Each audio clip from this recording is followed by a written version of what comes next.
আসসালামু আলাইকুম আমার চাকরি প্রত্যাশী ভাই ও বোনেরা, আশা করি আপনারা সকলেই ভালো আছেন, আমিও ভালো আছি।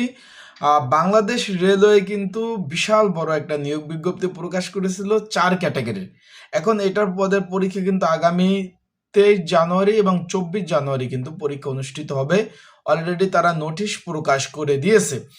কিন্তু আপনারা সকলে আমাকে ফোন দিচ্ছেন, জানতে চাচ্ছেন যে ভাই এখন পর্যন্ত তো আমি আপনার এসএমএস পেলাম না, এডমিট কার্ডও ডাউনলোড করতে পারি না। সেই ক্ষেত্রে কবে নাগাদ আপনারা এডমিট কার্ড ডাউনলোড করতে পারবেন এবং এসএমএস কবে নাগাদ আপনাদের ফোনে আসবে? এবং এখানে যে 4 ক্যাটাগরির যে জনপ্রিয় পদগুলো রয়েছে, যেরকম trade apprentice, train examiner, train controller, traffic apprentice, এখানে যে পদগুলা যে রয়েছে জনপ্রিয় পদগুলা, সেই পদগুলার আবেদন কত পড়েছে এবং এখানে পরীক্ষা কিভাবে তারা নিবে, বাছাই পরীক্ষা কিভাবে নিবে, সর্ব বিষয়ে আলোচনা করব আজকের এই ভিডিওর মাধ্যমে। তাই ইনশাল্লাহ আজকের এই ভিডিওর মাধ্যমে আপনারা বিস্তারিত সকল বিষয় জানতে পারবেন। এবং আপনাদের আরেকটা বিষয় বলে দেই, আপনারা যারা আমার ইউটিউব চ্যানেলে নতুন তারা অবশ্যই আমার ইউটিউব চ্যানেলটা সাবস্ক্রাইব করে রাখবেন। ফেসবুক পেজ থেকে ভিডিও দেখলে অবশ্যই ফলো করবেন। লাইক কমেন্ট শেয়ার করে অন্যকে দেখার সুযোগ করে দেবেন। কোন পদে কত আবেদন পড়ছে সেই বিষয়ে জানিয়ে দেবো। আর কে কোন পদে আবেদন করেছেন অবশ্যই কমেন্টস করে জানাবেন। নিচে কিন্তু কমেন্টস বক্স রয়েছে, সেখানে বিস্তারিত বিষয় আপনারা কিন্তু লিখতে পারেন, চাকরি সংক্রান্ত মতামত। চলুন ভিডিওটা শুরু করে দেই। এখন এখানে হলো মহাপরিচালকের কার্যালয়, পরিবহন ও বাণিজ্যিক, তাদের যে পরিবহন ও বাণিজ্যিক বিভাগ রয়েছে সেখানে বাংলাদেশের রেলওয়ে রেল ভবনে কিন্তু নিয়োগ বিজ্ঞপ্তিটা প্রকাশ করেছিল। এখন অলরেডি কিন্তু নোটিশ প্রকাশ করে দিয়েছে। আমরা একটু নোটিশটা দেখি, আপনারা স্ক্রিনের উপরেও কিন্তু দেখতে পাচ্ছেন। আমরা প্রথমে দেখব যে ট্রেড যে অ্যাপ্রেন্টিস পদ রয়েছে 248টি শূন্য পদ।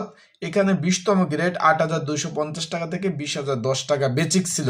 248টি শূন্য পদ রয়েছে। এখানে কিন্তু পরীক্ষা হবে আগামী 24/1/2026 বিকাল 3টা থেকে 4টা পর্যন্ত পরীক্ষা হবে।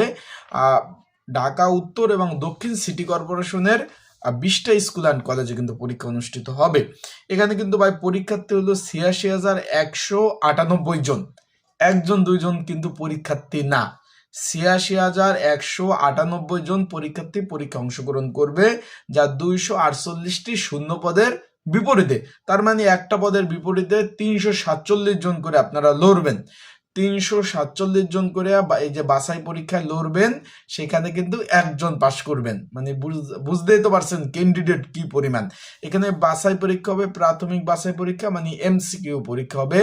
4টা অপশন থাকবে, একটা দাগাতে হবে। 20টা স্কুল অ্যান্ড কলেজে পরীক্ষা হবে, যেমন Habibullah Bahar college, Siddheswari college, Dhanmondi college ইত্যাদি ইত্যাদি অনেকগুলা নাম। আপনাদের ফোনে যখন মেসেজ আসবে আপনারা কোন কলেজে পরীক্ষা পড়বে অবশ্যই জানতে পারবেন। এখন যারা পরীক্ষার্থী রয়েছেন, বিগত সালের প্রশ্ন সমাধান সহ আপডেট একটা সাজেশন রয়েছে। যদি আপনাদের কারো প্রয়োজন হয়ে থাকে, স্ক্রিনের উপর যে হোয়াটসঅ্যাপ নাম্বার রয়েছে, ডিসক্রিপশন বক্সে নাম্বার রয়েছে, পিন কমেন্টে নাম্বার রয়েছে, এই নাম্বারে আপনারা যোগাযোগ করতে পারেন। মেসেজ করে আপনারা কিন্তু সাজেশনগুলো নিয়ে পড়তে পারবেন। তারপর রয়েছে আপনার ট্রেন এক্সামিনার পদ রয়েছে 45টি। এটা মূলত 12তম গ্রেডের একটা চাকরি। 11,300 টাকা থেকে 27,300 টাকা বেচিক।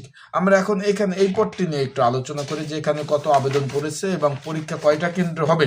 এখানে মোট 18টি কেন্দ্রে কিন্তু পরীক্ষা হবে আগামী 24/1/2026 সকাল 10টা থেকে 11টা 30। এখানে কিন্তু প্রাথমিক বাছাই পরীক্ষা হবে, এমসিকিউ আকারে পরীক্ষা অনুষ্ঠিত হবে। এখানে আবেদন পড়েছে 74,117টি, মানে 45 পদের বিপরীতে, যার একটা পদের বিপরীতে আপনার আবেদন পড়েছে একটা দুইটা না ভাই, 1647 জন করে কিন্তু একটা পদে আপনারা লড়বেন। মানে বিষয়টা বুঝতে পারছেন? 1647 জন করে একটা পদের জন্য লড়বেন, একজন পাশ করবেন। মানে 1647 জন পরীক্ষা দিবেন, একজন পাশ করবেন। বিষয়টা বুঝতে পারছেন? এখানেও বিভিন্ন স্কুল অ্যান্ড কলেজে পরীক্ষা হবে, 18টা স্কুল অ্যান্ড কলেজে। যদি আপনাদের ফোনে যখন মেসেজ আসবে এডমিট কার্ড ডাউনলোড করলে আপনারা বুঝতে পারবেন। তাই এই পদের পরীক্ষার সাজেশন রয়েছে। যদি প্রয়োজন হয় স্ক্রিনের উপর যে হোয়াটসঅ্যাপ নাম্বার রয়েছে, ডিসক্রিপশন বক্সে নাম্বার রয়েছে, পিন কমেন্টে নাম্বার রয়েছে, এমসিকিউ পরীক্ষা হবে, আপনারা আমার সাথে যোগাযোগ করে সাজেশন নিয়ে পড়তে পারবেন। তারপর রয়েছে ট্রেন কন্ট্রোলার পদ রয়েছে 27টি শূন্যপদ। আমরা এখন এই পদ নিয়ে একটু আলোচনা করি যে এই পদে মূলত কত আবেদন পড়েছে এবং আমি বলে দেবো ভাই SMS কবে আসবে, কবে নাগাদ অ্যাডমিট কার্ড ডাউনলোড করতে পারবেন। আমরা সেই বিষয় নিয়ে আলোচনা করব। আমরা ট্রেন কন্ট্রোলার যে পদটি রয়েছে এখানে আমরা দেখতে পাচ্ছি মাত্র 27 জন লোক নেবে, আবেদন পড়েছে 23,808টি।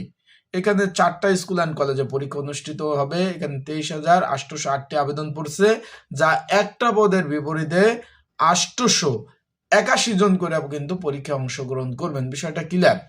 881 জন করে একটা পদের জন্য আপনারা লড়বেন, মানে 881 জন পরীক্ষা দিবেন, পাশ করবেন একজন। বিষয়টা আশা করি বুঝতে পারছেন। যারা পরীক্ষার্থী রয়েছেন তার সাজেশন রয়েছে একই নাম্বার, এই নাম্বারে হোয়াটসঅ্যাপে যোগাযোগ করবেন। এটা হলো হোয়াটসঅ্যাপ নাম্বার, এখানেও MCQ পরীক্ষা হবে। তারপর রয়েছে আপনার ট্রাফিক অ্যাপ্রেন্টিস পদ, 18টি পদ রয়েছে, 14তম গ্রেড। এখানে 10,200 টাকা থেকে 24,480 টাকা বেসিক। দেখি এই পদে কতজন আবেদন করেছে এবং এক পদের জন্য কতজন লড়বেন। যারা আমার ইউটিউব চ্যানেলে নতুন তারা অবশ্যই সাবস্ক্রাইব করে রাখবেন, লাইক বাটন ক্লিক করে রাখবেন। এখন এখানে আবেদন পড়েছে মোটামুটি ভালোই আবেদন কিন্তু পড়েছে। এখানে আবেদন পড়েছে আপনার 8,124 জন, 8,124 জন, প্রচুর আবেদন ভাই। 18টি শূন্য পদ, তার মানে একটা পদের বিপদে মানে আবেদনের এখানে বন্যা বৈশাখ গেছে, মানে এখন কি বলবো। তাই যারা ঢাকাতে যাবেন পরীক্ষা দিতে ভালোভাবে প্রস্তুতি নিয়ে যাবেন পরীক্ষা দিতে। বাংলাদেশ রেলওয়ের চাকরি, রাজস্ব খাতভুক্ত চাকরি, ভালো চাকরি। এখন আজকে তো অফ ডে, কালকে শনিবার, কালকে অফ ডে, মানে কালকে 17 তারিখ। ইনশাল্লাহ রবিবারের মধ্যে, মানে রবিবার তো 18 তারিখ, রবিবার আপনাদের ফোনে মেসেজ চলে আসবে। সোমবারের মধ্যে আপনাদের ফোনে মেসেজ চলে আসবে, মানে আগামী সপ্তাহে আপনাদের ফোনে SMS চলে আসবে। আপনারা এডমিট কার্ড ডাউনলোড করবেন। এডমিট কার্ড ডাউনলোড করে আপনারা দেখতে পারবেন কোথায় পরীক্ষা হচ্ছে, কোথায় কি হচ্ছে, বিস্তারিত বিষয় জানতে পারবেন। আর সবগুলা পরীক্ষা MCQ আকার হবে। আবার বলতেছি, সবগুলা পরীক্ষা MCQ আকারে হবে। তাই আপনারা ভালোভাবে প্রিপারেশন নিবেন, কারণ প্রিপারেশন ভাই ভালো না হলে কিন্তু পাশ করতে পারবেন না। আর এখানে দেখছেন তো একটা পদের বিপরীতে প্রচুর ক্যান্ডিডেট কিন্তু অভাব নাই। আর সেই ক্ষেত্রে ঢাকাতে পরীক্ষা হবে, আপ ডাউন একটা খরচ আছে, নিজের খরচ বহন করেই কিন্তু পরীক্ষা দিতে আপনাদের যেতে হবে। আবার বলতেছি, নিজের খরচ বহন করেই কিন্তু পরীক্ষা দিতে যেতে হবে। এই খরচটা কিন্তু নিজেরে বহন করতে হবে। তাই ভালোভাবে প্রিপারেশন প্রস্তুতি নেবেন। ইনশাল্লাহ আপডেট, মানে চাকরি সংক্রান্ত সবার আগে আপডেট তথ্যবলী, বিষয়বলী জানতে কিন্তু অবশ্যই চোখ রাখতে পারেন আমার ইউটিউব চ্যানেলে। আমি কিন্তু ইনশাল্লাহ সবার আগে আপডেট তথ্যবলী, বিষয়বলী আপনাদের জানিয়ে দেওয়ার চেষ্টা করব। তা ভালো থাকুন, সুস্থ থাকুন, আসসালামু আলাইকুম। আর অবশ্যই সাবস্ক্রাইব করতে ভুলবেন।